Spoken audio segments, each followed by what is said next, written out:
जारी world cup चलिरहँदा एकजना यस्ता खेलाडी छन् जसले चाहिँ यो वर्ल्ड कपमा धेरैवटा रेकर्डहरू तोड्न सफल भए।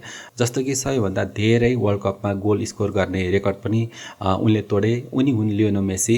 इजिप्ट विरुद्धको गेममा उनले सबैभन्दा धेरै एसिस्ट गर्ने खेलाडीको रूपमा पनि आफ्नो नाम दर्ता गरिसकेका छन्। म आज यो भिडियोमा चाहिँ लियोनेल मेसी अरू प्लेयरभन्दा किन फरक छन्, किन भिन्न छन् अनि किन उत्कृष्ट छन् भन्ने बारेमा थोरै छलफल गर्न गइरहेको छु।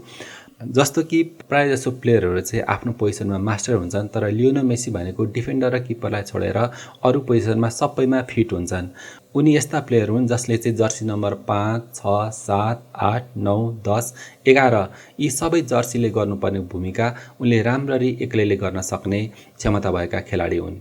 भनेको मतलब उनी मिडफिल्डर पनि सम्हाल्न सक्छन्, विङ्गर पनि सक्छन्, एट्याकिङ मिडफिल्डर पनि गर्न सक्छन्, स्ट्राइकर गर्न पनि सक्छन्। यी सबै भूमिका निर्वाह गर्ने खुबी भएका एक प्लेयर हुन्। अनि अर्को उनको क्षमता भनेको गेम चेन्जर पनि हो। गेम चेन्जर प्लेयर भनेको जुनसुकै मोड अथवा जुनसुकै समयमा पनि गेमलाई चेन्ज गर्न सक्ने क्यापेबिलिटी भएका प्लेयर हुन्। तीमध्ये एक लियोनेल मेसी पनि हुन्। र अर्को उनको विशेषता भनेको भिजन हो। र त्यस्तै अर्को उनको क्षमता भनेको एसेलरेसन र ग्रिप। एसेलरेसन भन्नाले चाहिँ तुरुन्त गति समाउन सक्ने प्लेयर, अनि ग्रिप भनेको चाहिँ तुरुन्तै डिरेक्सन चेन्ज गर्न सक्ने प्लेयर। यो दुईटै खुबी लियोनेल मेसीमा छ। त्यसले गर्दाखेरि चाहिँ उनले चाहिँ अति नै चाँडो नै विपक्षीहरूलाई चाहिँ छलेर अगाडि बढाउन सक्छन्। अब आयो उनको मुख्य ट्यालेन्ट, त्यो हो ड्रिब्लिङ। ड्रिब्लिङ क्षमता भनेको उनमा अत्यधिक अद्भुत छ।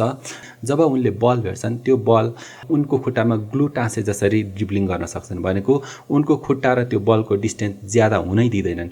उनको खुट्टा र बलको डिस्टेन्स भनेको ज्यादाभन्दा ज्यादा 2 फिटदेखि 3 फिटसम्म मात्र जान्छ। नत्र भनेदेखि मोस्ट अफ द टाइम उनको खुट्टामा ग्लु टाँसे जसरी नै उनले ड्रिब्लिङ गर्छन्। त्यसैले गर्दाखेरि अपोनेन्टले खोज्नै सक्दैनन्।